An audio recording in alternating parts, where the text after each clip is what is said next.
नमस्कार, मैं हूं आपके साथ शिवानी रतूड़ी और आप देख रहे हैं कैपिटल टीवी उत्तर प्रदेश। योगी सरकार द्वारा हाल ही में उठाए गए ये सभी कदम विशेषकर आउटसोर्सिंग सेवाओं के लिए उत्तर प्रदेश आउटसोर्स सेवा निगम लिमिटेड का गठन न केवल प्रशासनिक पारदर्शिता और जवाबदेही को बढ़ाते हैं बल्कि कर्मचारियों के हितों की रक्षा के लिए एक संरचित व्यवस्था भी प्रस्तुत करते हैं।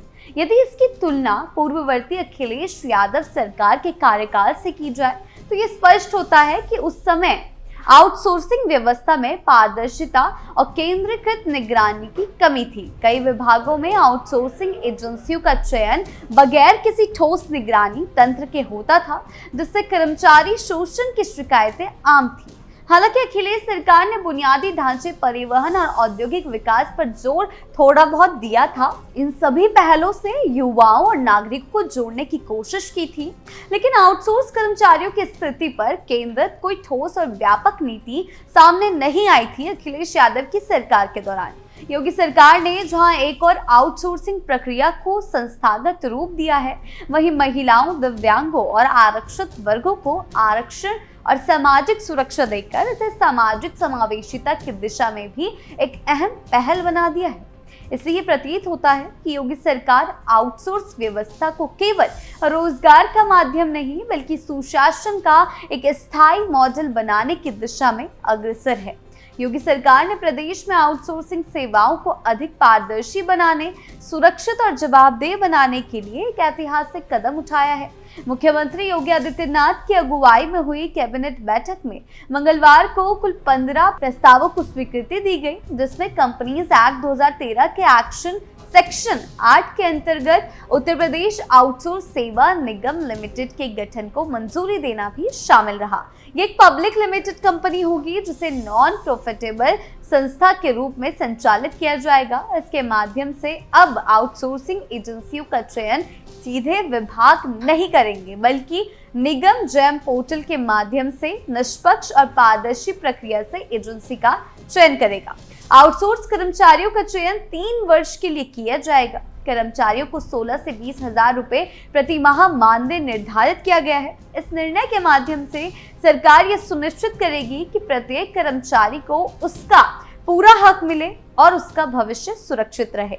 ये निर्णय न केवल लाखों युवाओं को बेहतर अवसर देगा बल्कि प्रदेश में रोजगार और सुशासन का नया मॉडल भी स्थापित करेगा। प्रदेश के वित्त एवं संसदीय कार्य मंत्री सुरेश खन्ना ने कैबिनेट के निर्णयों की जानकारी देते हुए बताया कि प्रदेश के विभिन्न विभागों और संस्थाओं में लंबे समय से आउटसोर्सिंग एजेंसियों के माध्यम से बड़ी संख्या में कार्मिक सेवाएं प्रदान कर रहे थे, लेकिन लगातार ये शिकायतें सामने आ रही थी कि उन्हें सरकार द्वारा स्वीकृत मानदेय का पूरा भुगतान नहीं मिल रहा है। साथ ही एपिक, EAI जैसी अनिवार्य सुविधाओं का नियमित अंशदान भी कई बार एजेंसियों द्वारा नहीं किया जाता था। इन अनियमितताओं को खत्म करने और कर्मचारी के हितों की रक्षा के लिए ये निगम गठित किया गया है। सीधे तौर पर बताएं तो इससे अखिलेश यादव के मुख्यमंत्री रहते हुए उत्तर प्रदेश में विकास और युवाओं के सशक्तिकरण पर कोई भी विशेष जोर नहीं दिया गया था। उनकी सरकार ने सड़क, शिक्षा, स्वास्थ्य और तकनीकी उन्नयन जैसे क्षेत्रों में कई महत्वाकांक्षी योजनाएं लागू की, जिनमें smart city, fibre optic network और लैपटॉप वितरण योजना प्रमुख थी। युवाओं को तकनीकी रूप से सक्षम बनाने के लिए डिजिटल इंडिया के अनुरूप कदम उठाए गए, जिससे उनके रोजगार के अवसर बढ़ सके। हालांकि उनकी सरकार में भी कई विभागों में आउटसोर्सिंग कर्मचारियों की समस्या बनी रही, जिनमें पारदर्शिता की कमी रही, भुगतान में देरी हुई और कर्मचारियों को सुरक्षा की अनदेखी जैसी शिकायतें का सामना करना पड़ता था। इन मुद्दों को लेकर आलोचना का सामना करना पड़ा, जिससे अब ये स्पष्ट हो गया है कि आउटसोर्सिंग व्यवस्था में सुधार की आवश्यकता है, जिसके लिए मुख्यमंत्री योगी आदित्यनाथ अग्रसर हैं। राजनीतिक तौर पर अखिलेश यादव की सरकार ने समाजवादी विचारधारा को मजबूती दी और ग्रामीण, पिछड़े वर्गों और युवाओं को सशक्त बनाने की दिशा में कुछ पहले की थी, जो कि कारगर साबित नहीं हुई।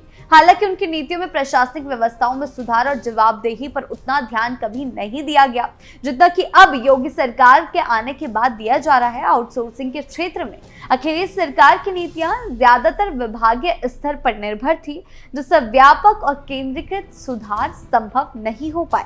इसके अलावा राज्य के कई हिस्सों में भ्रष्टाचार और धीमी प्रक्रियाओं के कारण कर्मचारी और जनता दोनों को असुविधा झेलनी पड़ी। वित्त मंत्री ने बताया कि नई व्यवस्था में संवैधानिक प्रावधानों के तहत SC, ST, OBC, EWS, दिव्यांगजन, भूतपूर्व सैनिक और महिलाओं को नियमानुसार आरक्षण मिलेगा। महिलाओं को मैटरनिटी लीव का भी अधिकार दिया जाएगा। कर्मचारियों की कार्य क्षमता और दक्षता बढ़ाने के लिए समय समय पर प्रशिक्षण भी प्रदान किया जाएगा। इसके अलावा सेवा के दौरान कर्मचारी की मृत्यु होने पर 15,000 रुपए अंतिम संस्कार सहायता के रूप में दिए जाएंगे। नगरीय परिवहन को आधुनिक और व्यवस्थित बनाने की दिशा में उत्तर प्रदेश सरकार ने एक बड़ा कदम उठाया है। योगी कैबिनेट ने जनपद लखनऊ, कानपुर नगर तथा उनके समीपवर्ती महत्वपूर्ण कस्बों में ई-बसों को नेट कॉस्ट कॉन्ट्रैक्ट मॉडल पर संचालित करने का निर्णय लिया है। नगर विकास मंत्री AK शर्मा ने बताया कि अभी तक प्रदेश के 15 नगर निगमों में 743 इलेक्ट्रिक बसें चलाई जा रही है, जिनमें से 700 बसें ग्रास कॉस्ट कॉन्ट्रैक्ट मॉडल पर हैं।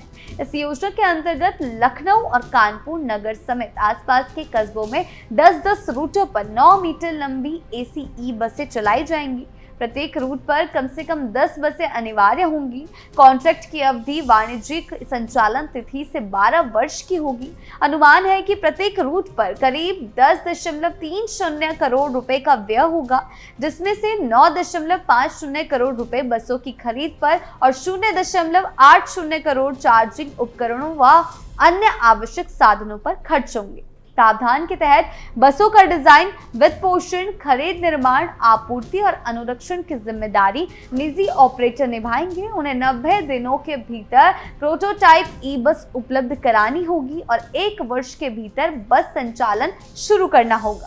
सभी किराया एवं गैर किराया राजस्व का संग्रह निजी ऑपरेटर करेंगे। टैरिफ निर्धारण सरकार द्वारा किया जाएगा, जिसे समय समय पर संशोधित किया जा सकेगा। साथ ही सरकार परिवहन विभाग और RTO, RTA से आवश्यक लाइसेंस और परमिट जारी करेगी। ई-बसों के संचालन के लिए सरकार बिहाइंड द मीटर विद्युत अवसंरचना और अपॉर्चुनिटी चार्जिंग की सुविधा भी उपलब्ध कराएगी। सरकार का मानना है कि इस मॉडल से सरकारी वित्तीय बोझ में कमी आएगी और सेवाओं की गुणवत्ता में सुधार होगा। उत्तर प्रदेश को वैश्विक स्तर पर निर्यात हब बनाने की दिशा में योगी कैबिनेट ने निर्यात प्रोत्साहन नीति 2025 से 30 को मंजूरी दे दी है। नई नीति में 2020 से 25 के निर्यात नीति में सुधार करते हुए डिजिटल तकनीकी अवसंरचना विकास, वित्तीय सहायता, निर्यात ऋण और बीमा बाजार विस्तार, प्रशिक्षण एवं क्षमता निर्माण पर विशेष बल दिया गया है। नीति का लक्ष्य वर्ष 2023 तक पंजीकृत निर्यातकों की संख्या में 50% वृद्धि करना और सभी जनपदों को निर्यात गतिविधियों से जोड़कर क्षेत्रीय संतुलन सुनिश्चित करना है। सरकार का मानना है कि इससे प्रदेश का निर्यात न केवल गुणात्मक रूप से बढ़ेगा, बल्कि उत्तर प्रदेश को एक सशक्त ग्लोबल एक्सपोर्ट हब के रूप में स्थापित करने में मदद मिलेगी। कुल मिलाकर योगी सरकार द्वारा लिए गए ये निर्णय प्रदेश में न सिर्फ प्रशासनिक सुधार और पारदर्शिता की दिशा में एक मजबूत कदम है, बल्कि सामाजिक न्याय, रोजगार सुरक्षा और समावेशी विकास के व्यापक दृष्टिकोण को भी दर्शाते हैं। आउटसोर्स सेवा निगम का गठन, ई-बसों के संचालन का आधुनिक मॉडल और निर्यात प्रोत्साहन नीति जैसे फैसले ये साबित करते हैं कि सरकार सुशासन, नवाचार और आर्थिक विकास के समन्वय से उत्तर प्रदेश को एक सक्षम और आत्मनिर्भर राज्य बनाने की दिशा में कार्य कर रही है। ये नीतिगत परिवर्तन न केवल पूर्ववर्ती सरकारों की खामियों की भरपाई करता है, बल्कि भविष्य की जरूरतों को ध्यान में रखते हुए एक दीर्घकालिक, ठोस और जवाबदेह व्यवस्था की नींव भी रखता है। आपकी इस बारे में क्या राय है, हमें कमेंट सेक्शन में जरूर बताएं। नमस्कार।